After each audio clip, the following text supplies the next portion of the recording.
Hi there, and welcome back to my Tekkit sandbox. And I've been playing with computers. And first of all, let's have a quick play with this one. If we run that command there, we see. No, that's the wrong music. Star Wars, yeah. So this is a command that's built in the Tekkit computers. Can't remember which one these are, either Buildcraft, Red Power, whatever they are, these computers. And this will play through the whole of the ASCII art version of Star Wars Episode 4. Yeah, so here we go. It should be going into the intro. There's the ship being shot at by the Star Destroyer. C-3PO, yay, oh, hello, etc., etc. It will carry on playing in the background. So that's this type of computer here. And I've created a monitor with lots of panels over there. And then run the command on there, telling it on the monitor on the left, run this command, which is hidden built-in command there.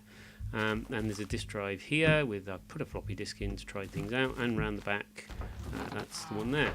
I've also been playing with this type of computer. So this must be the Red Power computer, which is the disk there, the CPU connected to a screen and a disk drive, and also an I/O thing at the back with a back plane with just 8K of RAM I've added into this. And on here, if I do a command, let's go to IOX set, that should output to 1 and 2, which is correspond to white and orange. So both of these lamps come on. And if we instead put in there 1, IOXX, that will output just to the 1, which is white, etc. So there we go. So this is basic. I was playing around with this. Then I decided, look, I've created this thing over here as a simulation of the door I want to open. Why not create a computer for this and have a go at programming it? Still got the computer playing the Star Wars film over there. So this one I've duplicated the same computer, another Red Power computer here with an I/O box over that side this time. Put the 4th boot disk in, run the ribbon cable up here to put the monitor in a more convenient place to be. Oh, missed, fell off the ledge. Gravity, curse you.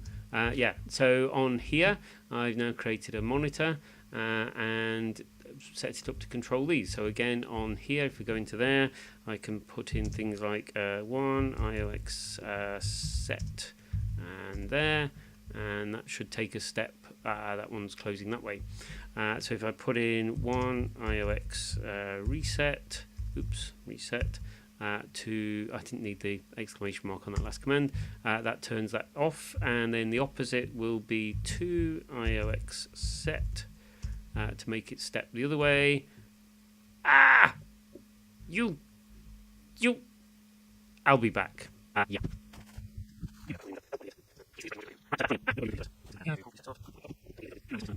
Try again. So back into there again. Let's do 0 IOX just to set them all to blank to start with. Let's just make sure it's still working. 1 IOX there, should take a step. There we go. And 0 IOX just to clear the buffers again.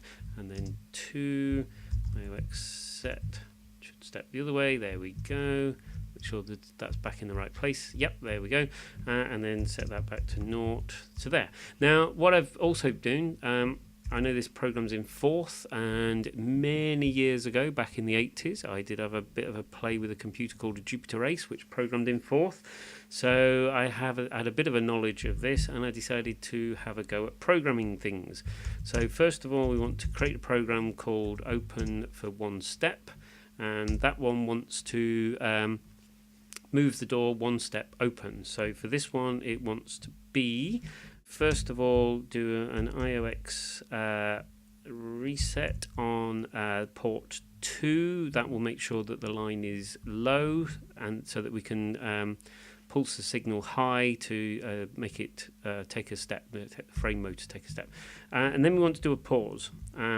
and we want to do a pause of 2 ticks. I did a little bit of trial and error previously to 20 ticks, sorry, to work out how slow things needed to work to avoid breaking the source blocks of the water. So we pause for 20 ticks. And then we want to do IOX set. That puts that line high, which will cause that frame motor to take a step. We then need to pause another 20 ticks. And then to finish things off, we want to reset the line low again at the end. So that should open the door 1 step. So if I move around here so that you can see in the left hand side what happens, if we then do in open 1 as a command, the door takes 1 step open, and we can repeat that as often as we need to take another step, etc, etc. Now I'm just going to reset the position of that door. Let's just close it 2 again. There we go. So the equivalent command to that will be to open 1 step, to close 1 step. So we do close 1, and this one wants to be line 1, IOX reset, and 20 ticks, followed by, oops, spell them right. One thing annoyingly, programming on this 4th thing, you make a mistake, it's a pain to have to go through and do it again. 1 IOX set to pulse the line high. That's the command that actually will cause the door to take a step, and then another 20 ticks. And of course, case sensitivity in typing all these commands is annoying as well, to make sure you get all that right. And finish off with a 1 IOX reset to set the line low again at the end. So now we should have 2 commands. One which does open 1 step, and you should see in the background in the bottom corner there it opens, and one that does close 1 step, and that should close the door 1 step. So we're a good step in the way, a good way into being able to control the door using a computer.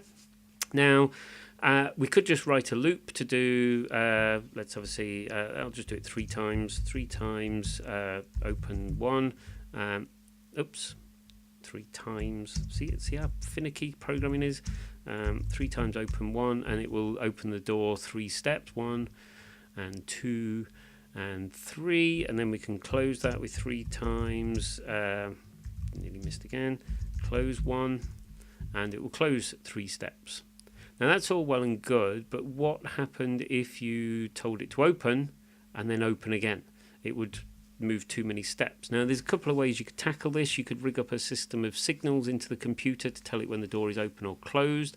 All I've done for now is to look at, just set the data dawn again, just so we make sure we don't get any power shortages. So the approach I've done is to declare a variable and call that position. And then we set that variable to be 0, meaning that's closed. And there. So that's the variable. Pos is now set to be 0, and we can test that by doing @pos and then take the value that's pointed to by that and then print it out on there. So we get a 0. You can tell that's the end of the stack. There's nothing else on the stack to print. So we now have a variable that we can use to set whether the door is open or closed, and we can go ahead and define our open command to do the general opening and closing. Now the first thing we need to do when we do this is we need to test whether the door's open or closed before we do anything else. So we do a pause and get the value from that and a 0 and compare them. So if pos is 0, then what's on the stack now after that sequence of commands would be true.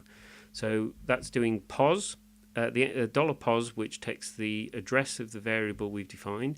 It uses the @sign, which then says go and get the value that's stored at that location and put that on the stack, and then it adds to the stack the value 0. So we've got 2 things on the stack, whatever's in the variable pos and a 0. Then we do the equals command, which compares the top 2 values, takes them off the stack, and leaves on there the result of that comparison.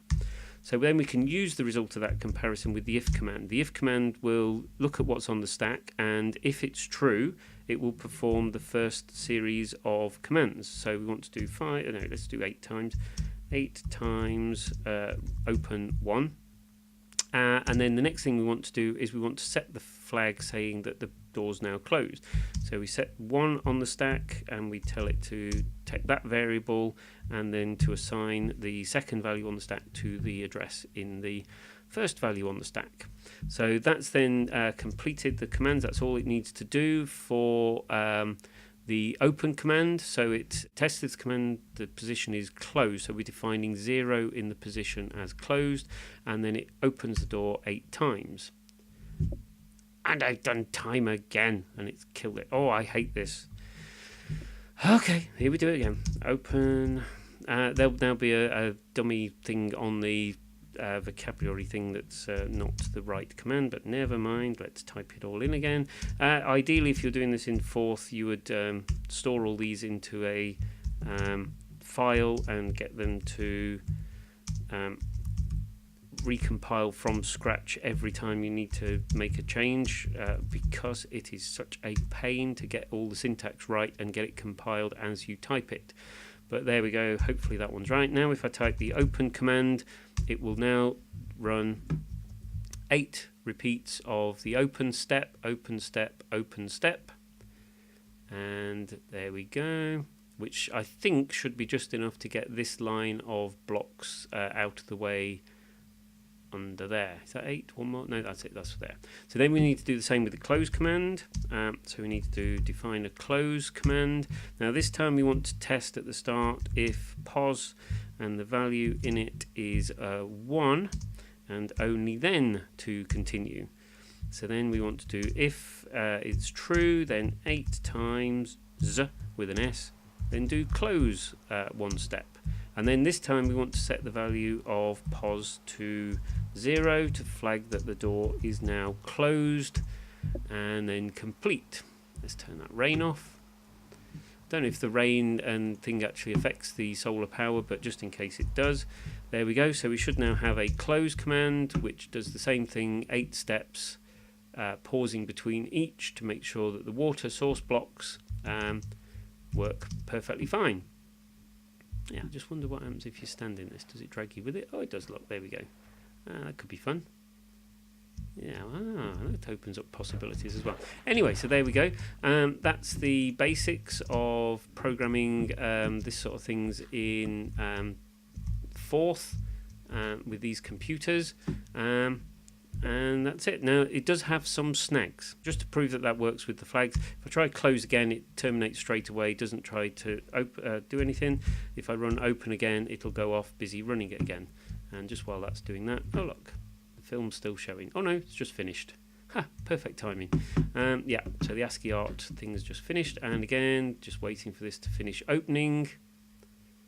One more, there we go. And then if we try to do the open command again, it will just terminate straight away because it knows there's a flag set that it's already open, and we can test that just to make sure the pos and get the value of that, and then print it is 1, saying that the door is closed.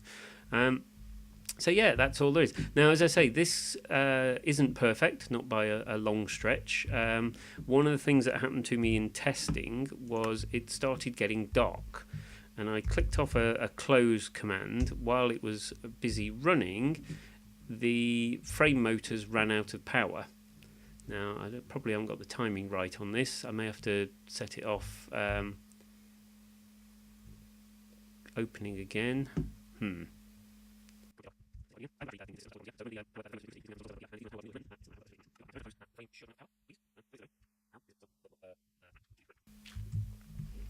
Open. What? Ah, there we go. Now, see, it's failed now. So it took 1 step and then failed. I think it was just using the last of the juice up that was in the wire. So the computer thinks it's still running the open command, but the frames have now stopped responding. So it now thinks it's open. So if the next day you came along and this block was... and if I set the day back so that we get the electricity back flowing, so the door's now 1 step out, it thinks it's open. So if we try to do open again, it fails because it thinks it's already open, but we could do a close command and it will go off busy stepping this way incorrectly, over opening the door. which would cause problems if this happened in the real world. Again, like natural things happening in Minecraft. Okay, so this shows that this way of doing things has its flaws, and not least of which is the fact that for any system like this, if you were building something similar in a factory control system, you would build in feedback loops. Now, the good thing is with these computers, you can actually have lots of inputs. You can have these I/O extenders that can have multiple wires. I think it's 16 different coloured wires coming off them, each of which can be an input or an output. And in addition to that, if I bring up the sonic screwdriver here and shift click on there, you can actually have multiple I/O extenders. So this one's set to an ID of 3, and in the control language you can actually choose which one of these it is you're addressing commands to. So in theory you can have hundreds of inputs and outputs that you can control in this form of the computers, which is great. So what I would need to look at is to build in more positive feedback rather than just using a variable to tell whether a door is open or closed. And to do that, I have in mind that you could probably add on a redstone lamp that moves with the frame and a wire that would pick up that signal when it approaches it, and then actually the programming would get simple. It would get to the stage of keep going until you detect that signal, and similarly there'd be another signal at the other end that says keep going that way until it reaches another signal. Now that would work fine until something comes along and damages the redstone or the other signaling equipment that then keeps sending commands to move and move and move. So I would also probably in reality want to build in another check to say, are you getting a signal of one wire at the start, which means it is closed, and then it can trust the fact that it's moving the other way. Or something similar. I'd have to think about the logic of that. But in principle, here we go. We've got a basic open. No, it already thinks it's open. All right, let's set the variable back to thinks it's closed and then do open just to demonstrate it running again. And yeah, there we go. Controlling my James Bond villainesque door using the computers in Tekkit. Now all I've got to do is get all the resources to build all this stuff legitimately in my real Tekkit world, and then see how we go from there. But thanks for this watching this. If you've enjoyed it, let me know.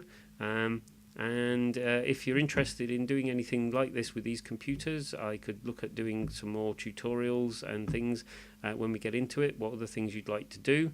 I'm actually quite looking forward to getting into programming in 4th again, even though I've just been complaining about how horrible it is. But yeah, see you later.